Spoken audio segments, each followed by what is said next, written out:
Hi, welcome to Shaman Sisters Sessions, episode 129, Healing Through Sacred Intimacy. And Michelle Hawk and I are so excited to have Shelby Avann here today with us to talk about sacred intimacy, healing, how we go about this very deep personal process of developing intimacy with ourselves and with others, a partner, and healing ourselves through this interconnected way of being.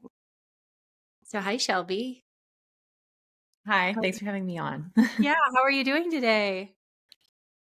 I actually I'm a little off today, if I'm being honest.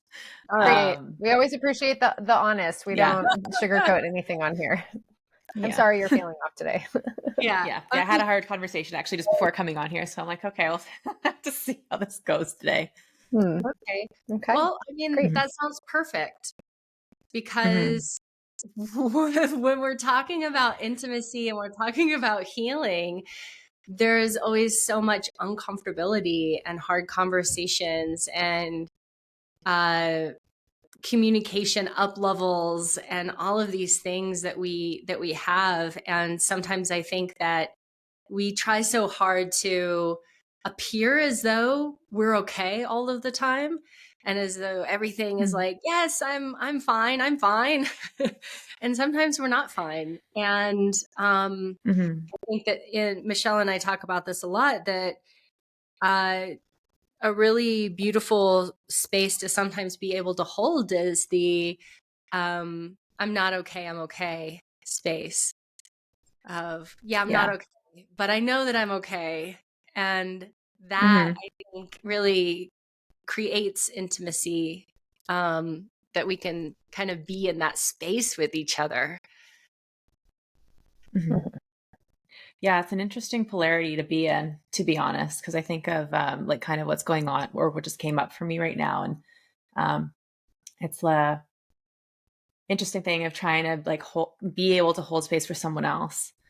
Um, Mhm.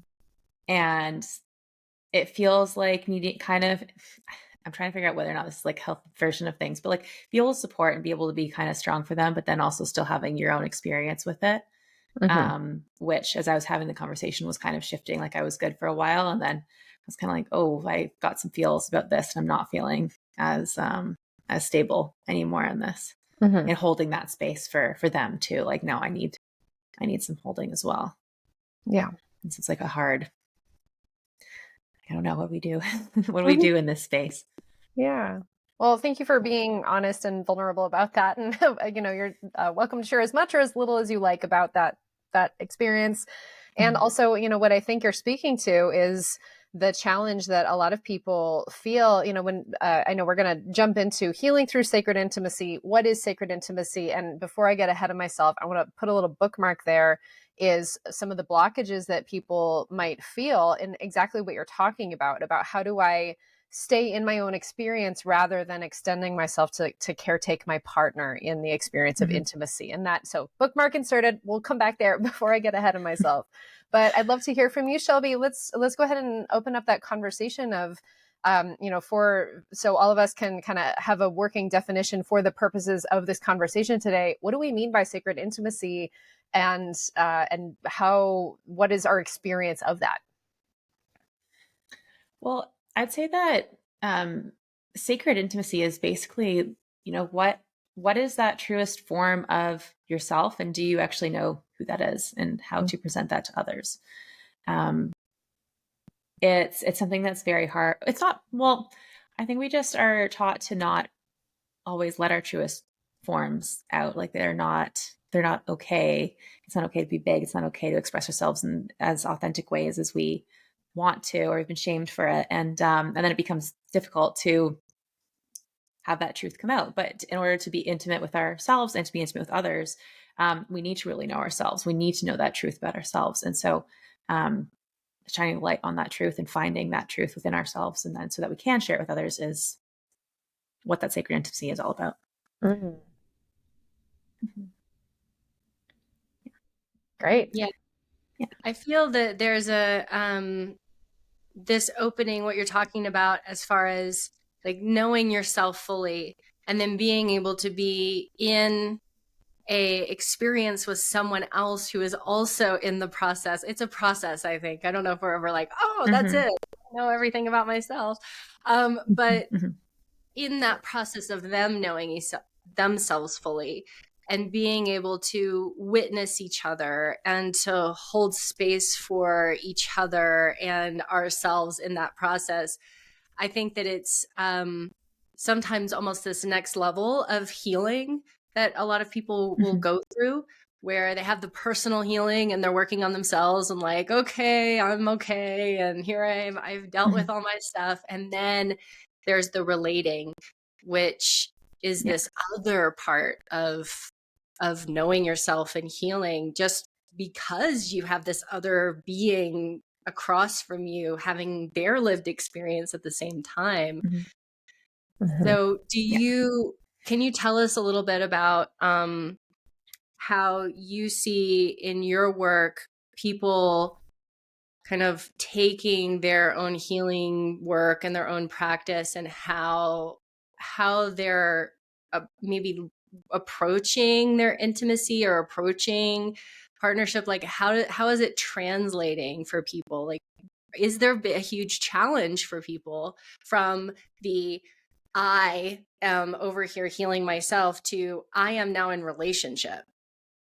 Well, it's interesting. So I think it's, I feel like it's actually people come in backwards in the sense of like they come in because of relationship, and then they want to fix the relationship, but that doesn't necessarily always mean that they recognize that they need to work on themselves. Like it might be, actually, no, most of the people that I work with are pretty aware and they know that they need to do some work and stuff. But usually the motivating factor is the relationship. So there's, I think it can kind of be either or is how people come in, I guess. It can either be sometimes they already are on that journey on their own, or they are in relationship trying to do that work or apply that work. And now all of a sudden they're like, I don't know how to do this, which I think is what you're kind of trying to get at with what you're saying. It's like, I did all this work, but now this is really hard with with like actually adding another human in here. Like I can control myself, but I can't control that human. So what am I doing? How do I find like my balance again? How do I do this? Yeah. And maybe there's a piece around I can control myself, but also as long as we're only working within the filter of I know who I am and I know all my quirks and whatever, but then there's this other layer that it shows us all our blind spots, and it shows us all of the pieces that perhaps we had internal resistance to, or perhaps we have conditioning around. And all of a sudden when you have another person in there, it's very obvious because you have a witness and you have a mirror. And often, I hear what you're talking about, and people come in because the relationship is at stake, or that is the motivating factor. It's almost like, okay, if it's just me, and this is something that, all of our chronic people pleasers out there and all of our people who are, many of us who are conditioned to put others first, whether we're again the people pleaser or like all the nurturing figures out there, the parents, the moms in particular, those of us who are socialized feminine in particular, having when if it's just me, it's okay. I don't need to address that if it's just me. But as soon as there's another person in place, all of a sudden there's so much more at stake. It's not just me, it's us. Or it's not just me, it's my partner and me. And it makes it so that threshold of discomfort is the discomfort of the transformation then becomes less than the potential discomfort of either losing the relationship or having that pain within the relationship continue, or even seeing our partners in pain or in discomfort because of our own conditioning or wounding or whatever that might be. It's almost like, oh, I see that reflected in my loved one. Gosh, I really want to take care of that. Yeah. Yeah. Basically that. Yes. Beautiful. So what are some of the things that you feel really inspired about in this? So your people are coming to you because they want what? What is the motivation, and or not the motivation, but what is the thing that they're trying to come into and grow into in their lives?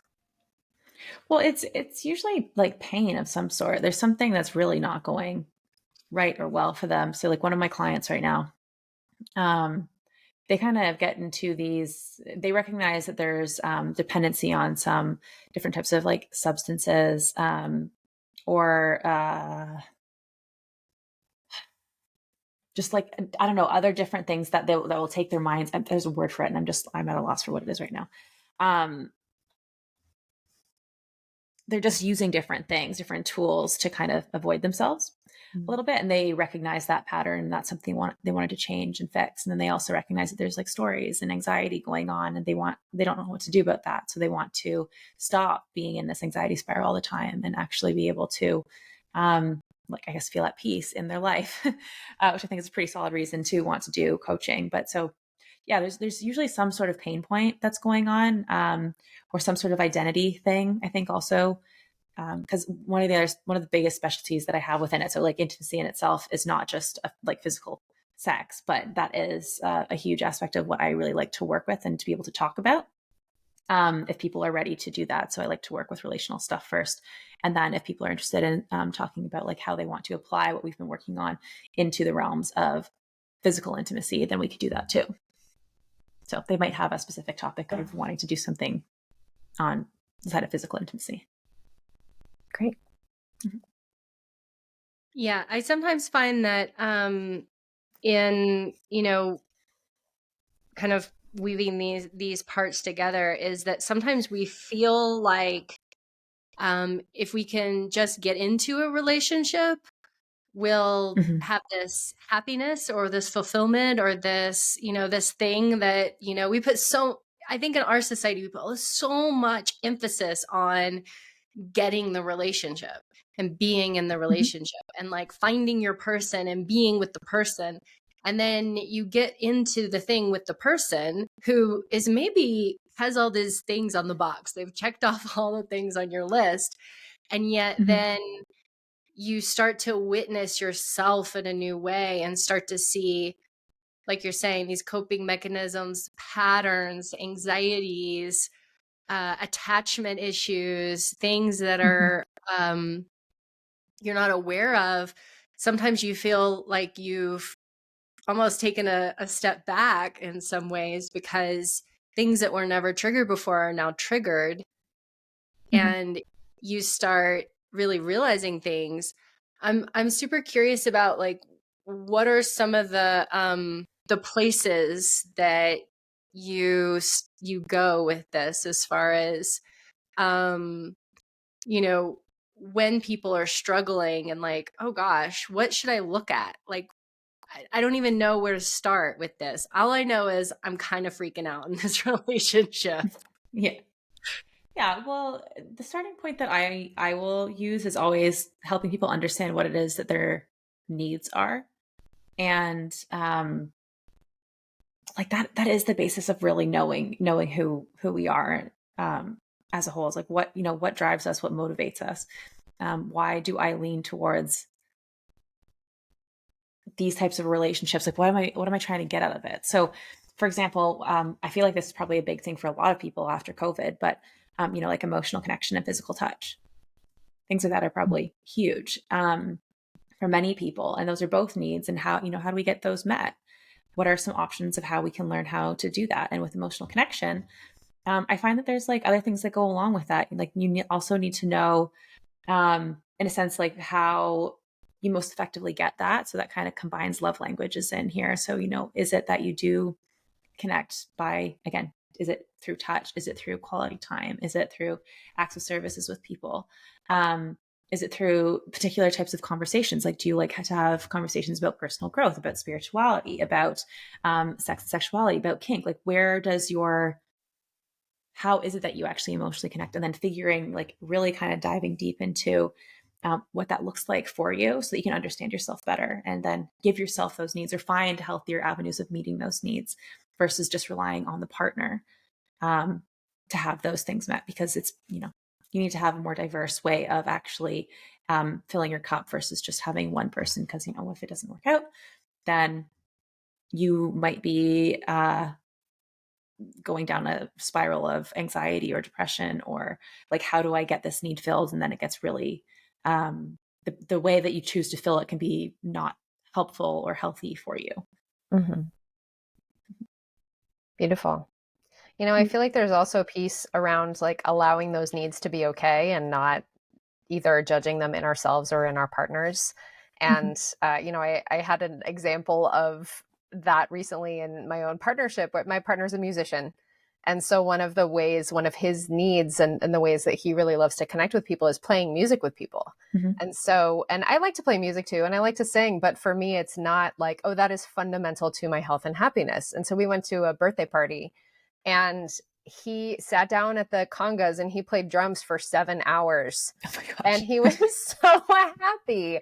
And after that, he like talked to his friend whose birthday it was, and he had some conversation, but I was like, you sat at the drums for 7 hours. You didn't talk to anybody. He's like, yeah, I had a great time. And I was like, I was talking to people and like, enjoying the music a little bit, but just knowing that like, okay, for him, it's so important to have that as part of his intimate experience of feeling fulfilled and this, is the context of social connection.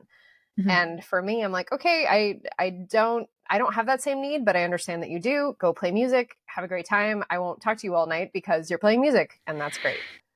Mm-hmm. So, for example.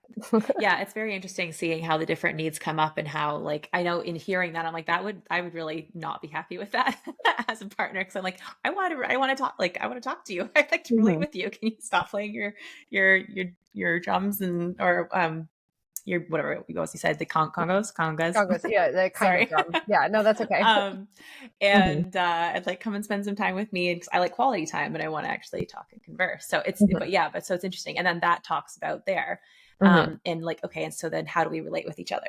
Yep. How do we relate with each other in a way where we can find compromise, something that works for the both of us? Or if, it's like, this is a need that I really need fulfilled tonight.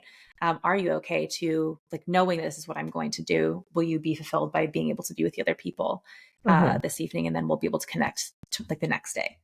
And having those types totally. of and having those types of conversations, right? Because that's the understanding your needs. How can we get them met? And then if we know they're not going to happen, where is, how can we make this work? Mm-hmm.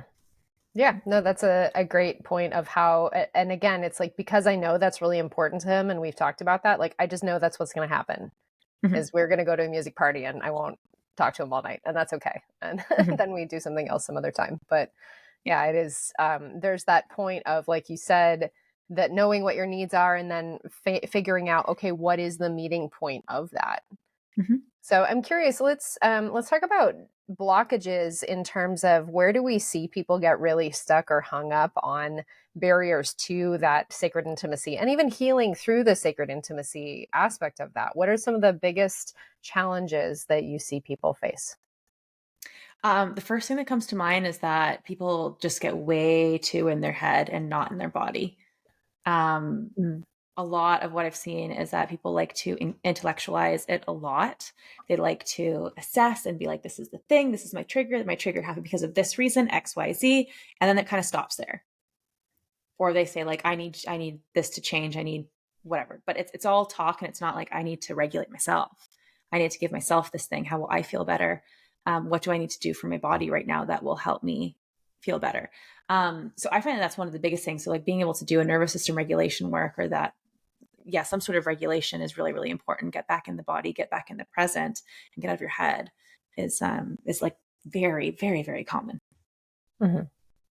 Yeah, I love that. I think that's such important information for all of us. I think that a lot of times we're not able to really listen to our bodies, both in moments of maybe conflict or things coming up, or we get triggered, we get dysregulated, we can't think properly, but also in places of intimacy and connection. I know I see this a lot in my clients, where the place where they're really starting to become intimate and connected and vulnerable and sexually intimate with each other, that those places also are where we dysregulate and leave the body and numb out and aren't capable of speaking or saying what we want or need in those moments. And I think sometimes we always think of it being from this negative place of like, oh, we're in a fight and I'm triggered. But it also, I mean, I think that I know for me, there's moments of vulnerability in my relationship that are sometimes more internally terrifying than those moments of like, I'm mad at you for whatever reason. And I don't think I think sometimes we don't account for that. It's going to happen. Mm-hmm. Yeah. Mm-hmm. Yeah. Vulnerability is a huge thing that comes up when you get naked with another human. I really think I feel like there's different levels of where like intimacy and vulnerability just get higher. And I feel that like with sex and letting people into your energetic system, both of those places are some of like the most intimate, vulnerable places that people can go. Mm-hmm. Mm-hmm. Yeah, I love that you just brought in the energetic piece, Shelby, because I think that's so important. And for we have this kind of culturally acknowledged, okay, sexual intimacy is this very deep degree of intimacy, and yet for those of us who do work with energy, and for many of our people who are tuning into this podcast, I'm talking to you right now, all the empaths out there, for us, engaging energetically with each other and having energetic intimacy can actually even feel more vulnerable, more intimate, and more connected. And the two can go in hand. I'll say they don't always necessarily go hand in hand, depending on how the relationship or that encounter is going. But it's really important to acknowledge that. And Kat, to your point of like even the tender moments can feel potentially more triggering or more vulnerable, again, depending on our conditioning, depending on our childhood experiences and what we have learned or ingrained in our nervous system as safe and predictable. And so if we're conditioned to have that, okay, my what love looks like, or what my input of information of connection looks like is loud, violent, absent, pick your favorite, trauma input, then having someone who is actually present and tender and available can feel extremely threatening and send us into dysregulation if we're not aware of that. And so again, if that's something that all of you listening out there are struggling with or having experiences with, then please know it's, there's nothing wrong with that. It just means that the inputs of information needed and the regulation needed are a little different. Yeah, she did. That was a good rant, though. That was really good. Hopefully she'll pop back. There she is. He popped Hi, out. sorry about that. I had the spinning wheel for a second. Okay. Great. I'm here. I don't know where you left off. Sorry about that. Shelby was saying, oh, but that was such a good rant we were having. Oh, sorry. That's okay. About just really struggling with intimacy. And yeah. And so from there, like, can you offer us like kind of a little bit of maybe a go-to tool or something that you feel like is really helpful when we're talking about nervous system regulation and I'm overwhelmed in this experience right now? Mm-hmm.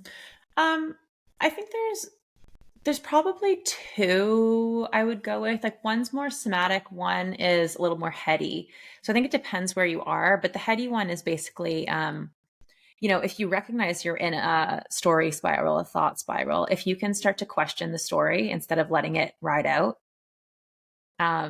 So, is this story 100% true? Do I know that it, like, can it be 100% true? Are we sure? And most of the time we don't know it's 100% true. And then if we can kind of start going from there and then be like, okay, well, why? What could some other options be? Why could this not be true? I think it is, but if I knew the answer to this, why might it not be true? And if you can go there, then that could help you break the spiral. So that's kind of like one very simple, more heady one. And then the other one would be kind of like some somatic work, which would be, okay, I recognize I am in this, like something's going on. I'm feeling a certain way. And then again, this is something that kind of is meant to bring you back. So it's like, okay, I am feeling anxious in my body right now. And that can get you out of the story just by naming whatever it is, and then say, okay, like I know I'm feeling anxious. Where is it in my body? For me, it can be a few places depending on what it's about, I guess. Consistently, it's in my stomach. So I'm anxious. I can feel it on my stomach. I might be able to feel it in my throat. My stomach feels nauseous. My throat feels like it's constricting. Okay. What else can I do here? Can I picture something that might be a little more expansive or opposite to what it is that I'm feeling? Can I imagine a feeling that would represent something calming for my stomach, something soothing? What would that be? What would that look like? Is that a heat? Is that the feeling of a warm bath? And just imagining that happening to you, you being in that situation. And then like the expansiveness of opening up the throat instead of constriction. So what does that look like? Maybe it's sticking with water again, that first breath when you come up for air. Maybe something like that. So being able to kind of do some somatic things that bring you back into the present versus allowing you to be in the stories. Because when you have to start to name things of what's going on in your body, then it brings you back here. That's great. Thank you. Mm-hmm. Yeah. Yeah, I think it's really important to have, I think what one of the pieces here is that you want your toolkit before you are in crisis, because once you're in the space where you're dysregulated, you need to have stuff that works for you, that is simple and that you can remember, that is helps you to break that state and to, activate your parasympathetic nervous system, come back into your body, to breathe, and to be able to come back into yourself so that you can think again.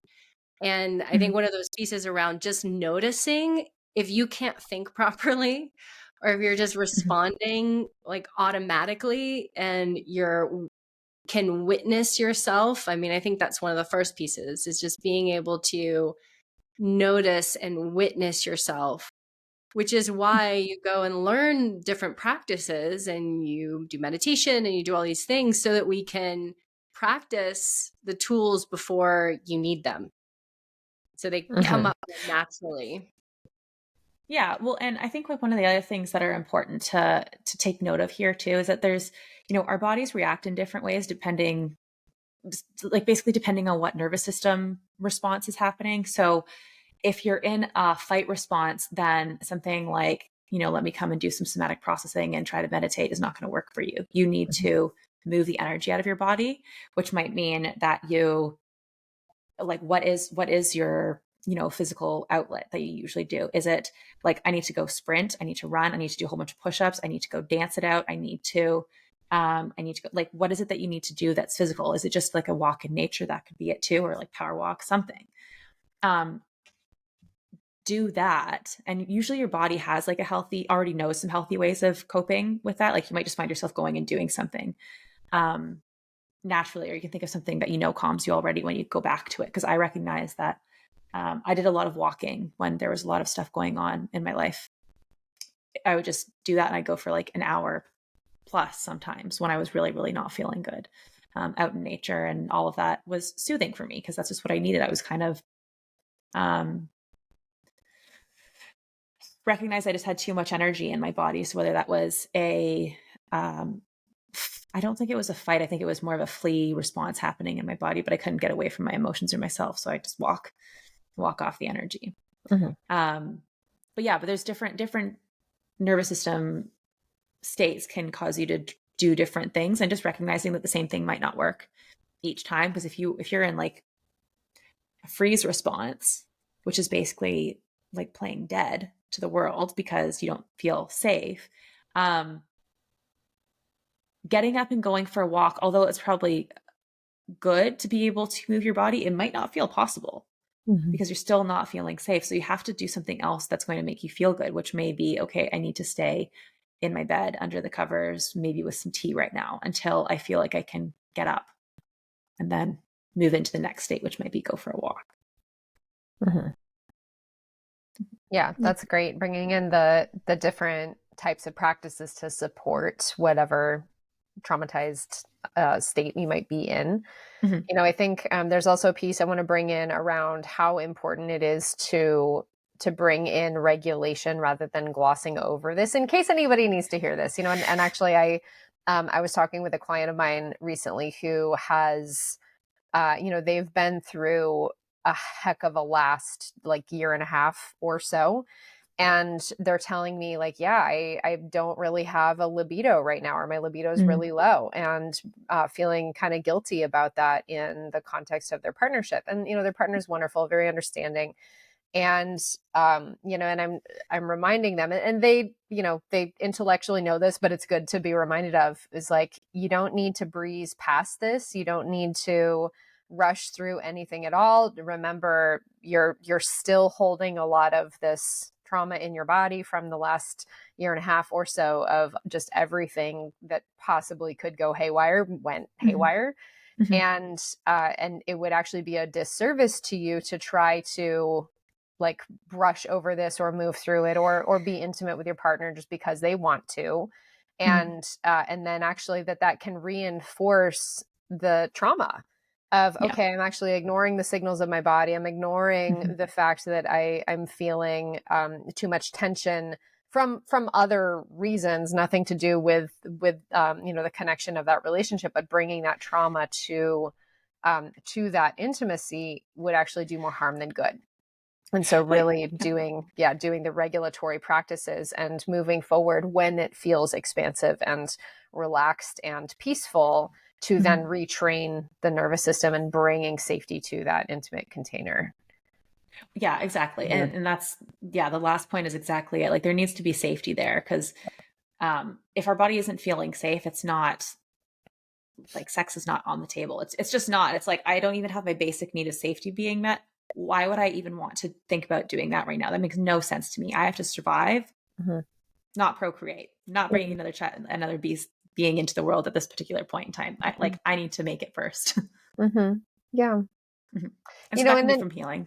right. Oh, and then I want to come back to the bookmark that I had right at the beginning of our episode, Mhm. where you know, the caretaking response, because Mhm. many of us do have that. And again, this person that I was talking about earlier, like, that one of the things they're mentioning is feeling guilty about not really having capacity to be intimate, or not having the desire for their partner, and Mhm. right now in this moment, because of the trauma. And knowing that there's so much, you know, just like you were mentioning, like, okay, I'm wanting to be available to caretake this person and to hold this person in this experience, and also I need to hold myself in this experience too. Mhm. And so many people in healing around intimacy, it's this, okay, how can I not abandon myself Mhm. in and hold this person at the same time? Can I hold myself first and also be compassionate and understanding and holding my partner in these difficult conversations or in these crunchy moments? And I think that takes a little bit of mental gymnastics, and like you said, knowing yourself really well, really coming back to that core Mhm. self as this the foundation of intimacy. Really Mhm. important. Yeah. Yeah. Well, and I think like something else, just going back to the some of the safety stuff that connects in with this too, is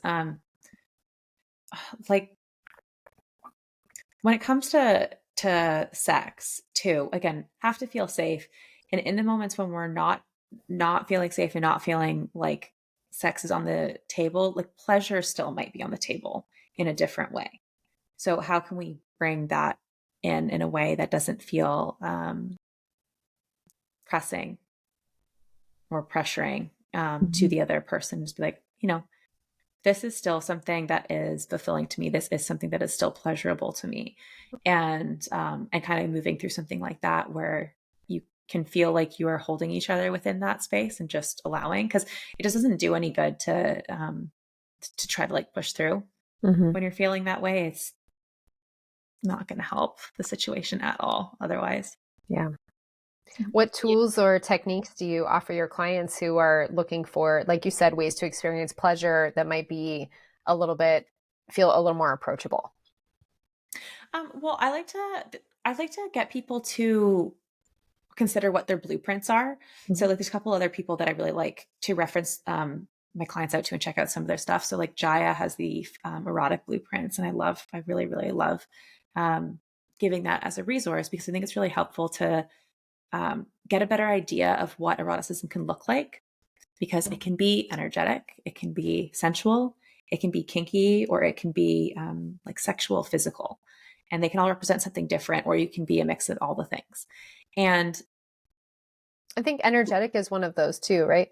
yeah, I did say energetic. I don't know if it cut out, but yeah, it's in there as well. But like understanding what that looks like and how to play within those things, and how that all those different things can bring a different type of experience, or potentially even a more fulfilling experience than what you've been doing to the table, is something like, I don't know, there's just such, if you're not in like the sexual blueprint, there's such a vast array of things that you can learn of how to experience pleasure, whether it's again with like the sensual, the energetic, or in the realm of kink. Any of those things it's a cool adventure to go on. Awesome. Mm-hmm.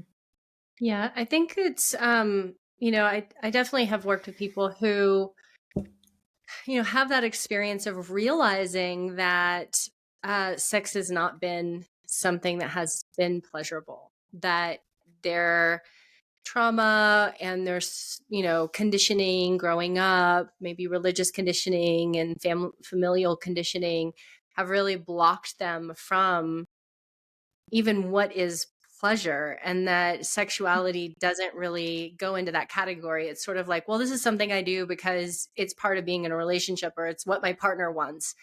And I think that there's this incredible healing journey that can occur through, I think, what you're saying in this piece around just like, what is pleasure?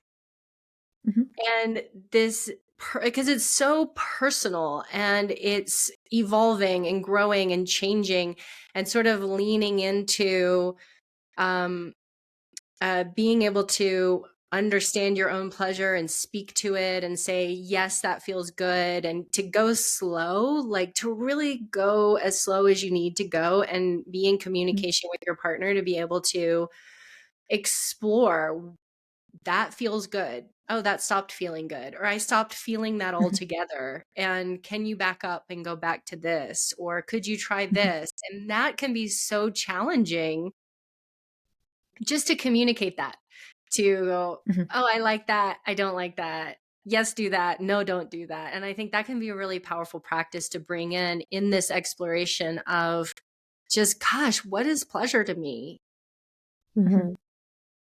Yeah, well, and taking the time to learn that on your own first would definitely be something that I would suggest to people as well. This is something that like I've kind of gone a little bit, like I've always recognized that it's an important thing, but to really actually dive deep into it. And then it's basically like this self-consent journey that people can go on and be like, okay, let me see what feels good on my body by my own hand. Because I find that some of the interesting things too is we're doing healing. Sometimes we can dysregulate our own body if we move too fast, touch in a certain way. Like our body just remembers things.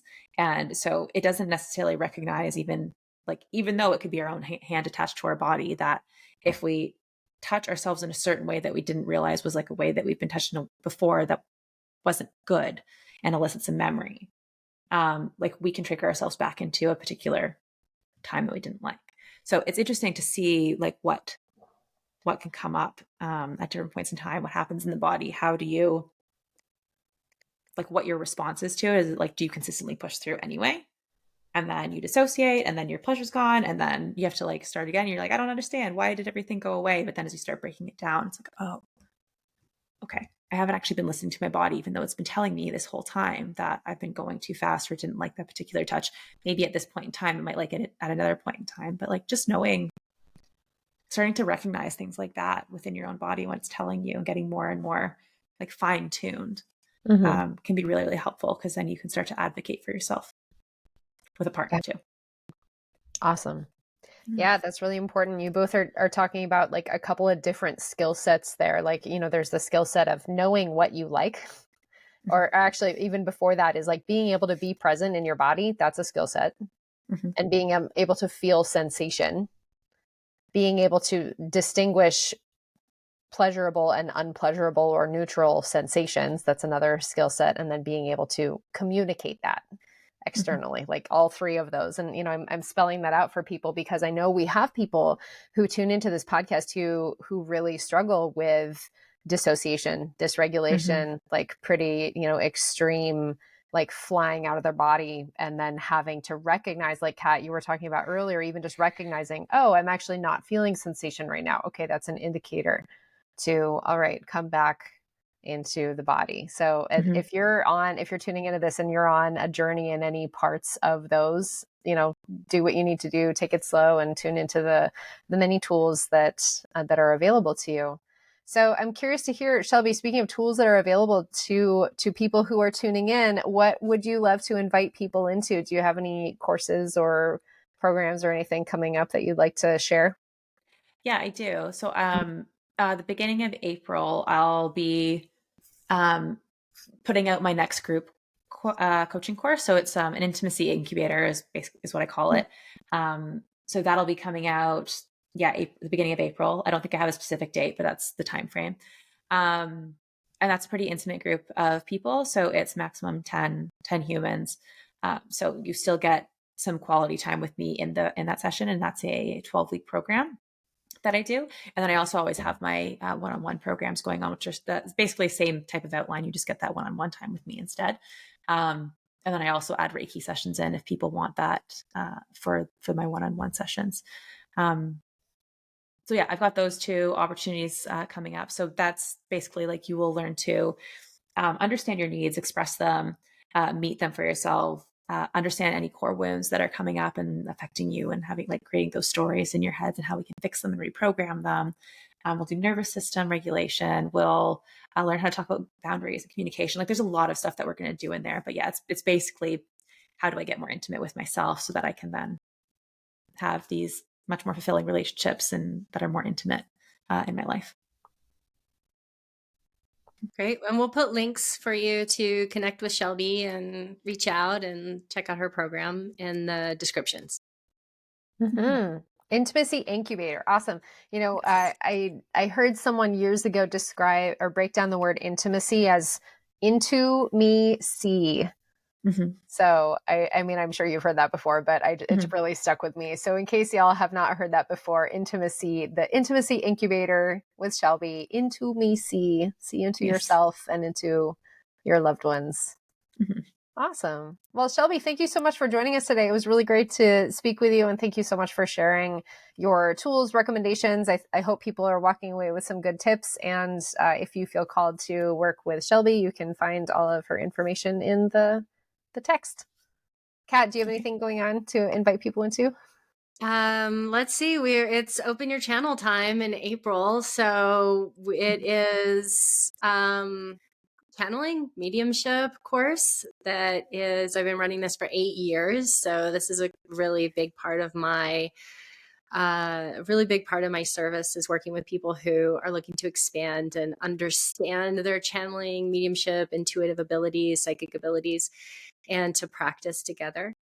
And so if you're interested in that, I also have a free series of masterclasses up right now, the Channeling Masterclass series. So I'll put some links to those. And then the Healer's Process book is coming out mid-May. Yay!